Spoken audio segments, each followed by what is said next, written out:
Ejaculation हुआ था उसका? बिना उसके कोई आदमी रुकता है क्या? क्या कर रही?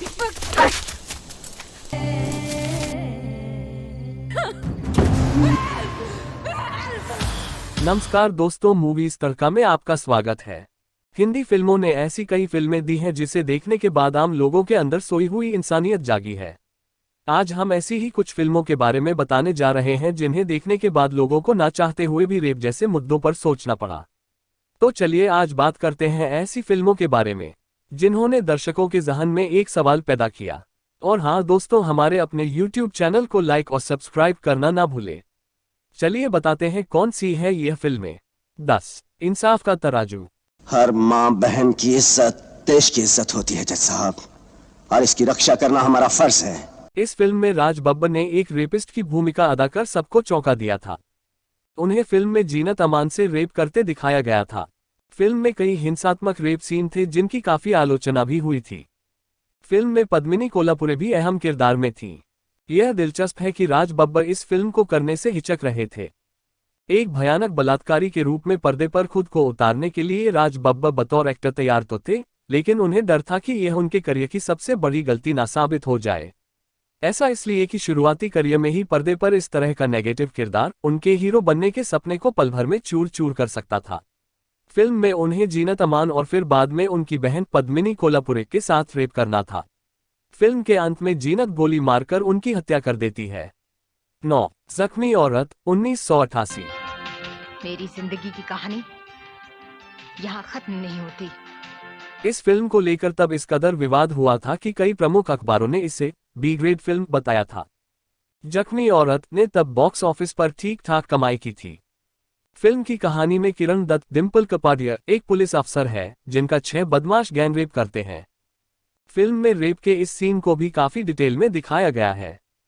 ऐसा इसलिए कि यह दर्शकों को समझा सके कि यह अपराध कितना विभत्स होता है। इसमें रेप के वक्त जीन्स और अंडरगारमेंट फाड़ने से लेकर हाथ और पैरों को बांधकर कुकर्म को अंजाम देने की घटना को कोर्टरूम में भी बारीकी से बताया गया है।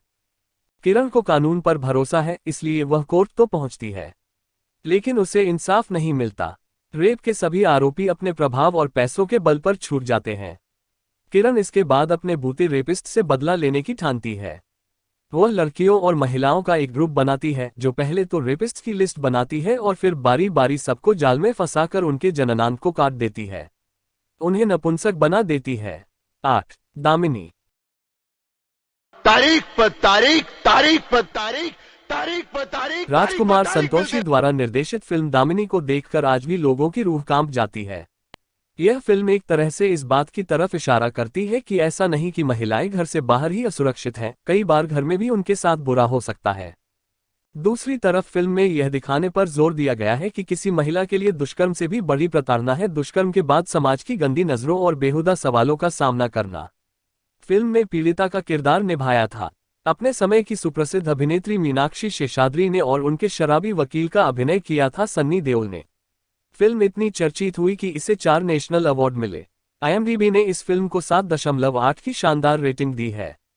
7 लक्ष्मी 2014। दर्द भी कम होगा। नरक में जाओगे तो वैश तो मिल जाए। नागेश कुकुनूर द्वारा निर्देशित फिल्म लक्ष्मी 2014 में रिलीज हुई थी। इसे इतनी बड़ी ऑडियंस भले ना मिली हो, मगर जितने लोगों ने भी यह फिल्म देखी उन सबका ध्यान देश के हर कोने में चल रही उन बदनाम गलियों की तरफ जरूर गया जहां देह व्यापार का धंधा बेरोक-टोक धड़ल्ले से चल रहा है। यह कहानी है 14 वर्षीय लक्ष्मी की, जिसे उसका पिता कुछ रुपयों के लालच में एक महिला को बेच देता है। फिल्म में लक्ष्मी के ऊपर हुए अन्याय से लेकर इस अन्याय के खिलाफ उसकी लड़ाई तक सब दिखाया गया है। आपको बता दें कि यह मात्र एक फिल्मी कहानी नहीं बल्कि एक सच्ची घटना है। लक्ष्मी केस पहला ऐसा केस था जिसमें देह व्यापार करने वाले अपराधियों को पहली बार सजा हुई थी। फिल्म में लक्ष्मी का किरदार निभाया है जानी मानी गायिका मोनाली ठाकुर ने। IMDb ने इस फिल्म को 8 की रेटिंग दी है। 6 सेक्शन 375। गई क्यों थी? मेरे को जबरदस्ती लेके गए थे। उठा के, धक्का देके, खींच के, कैसे? अजय बहल द्वारा निर्देशित फिल्म सेक्शन 375 भी ऐसे ही मुद्दे पर बनी फिल्म है। पीड़ितों के लिए कई कानून बने, लेकिन क्या हो जब उस कानून का नाजायज फायदा अपनी व्यक्तिगत दुश्मनी निकालने के लिए किया जाए। फिल्म में ऋचा चड्ढा और अक्षय खन्ना मुख्य भूमिका में हैं।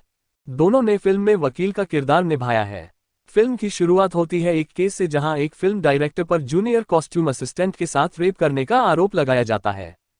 पीड़िता की वकील बनी है ऋचा चड्ढा व आरोपी को बचाने की कोशिश में नजर आते हैं अक्षय खन्ना।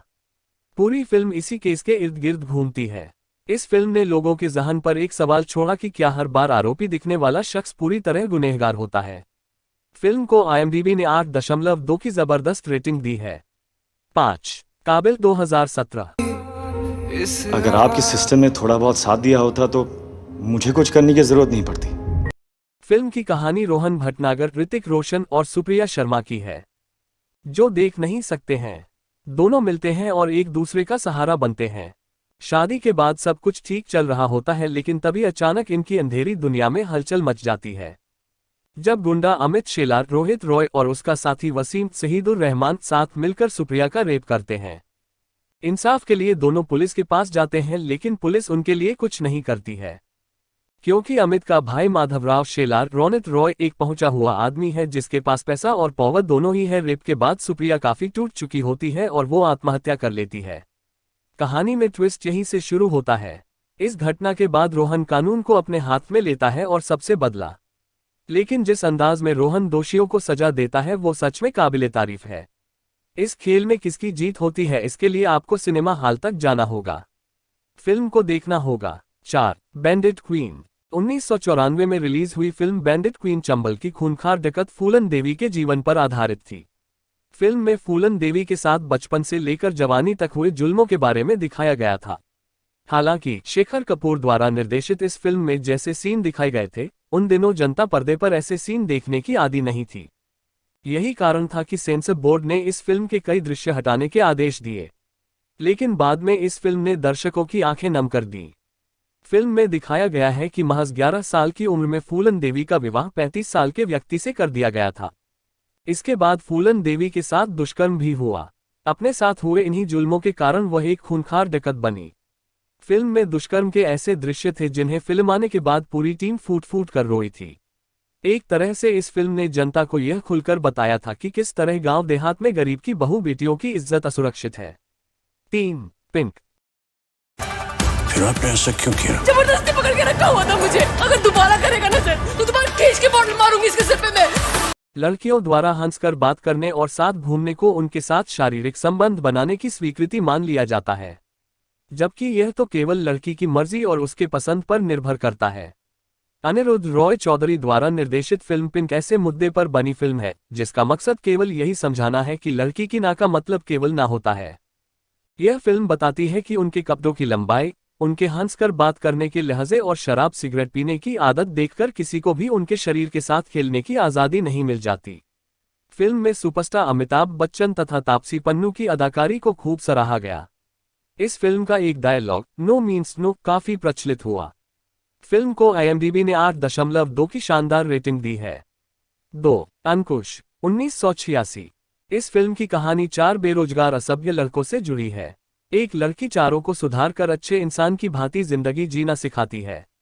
बाद में एक बिजनेसमैन लड़की का बलात्कार करता है।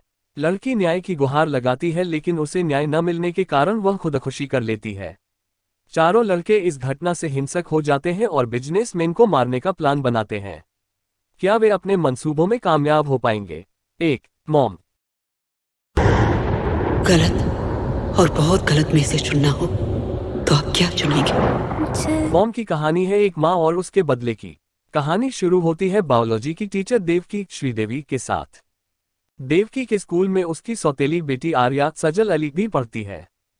आर्या अपनी माँ से बिल्कुल प्यार नहीं करती, लेकिन उसकी माँ उससे बहुत प्यार करती है।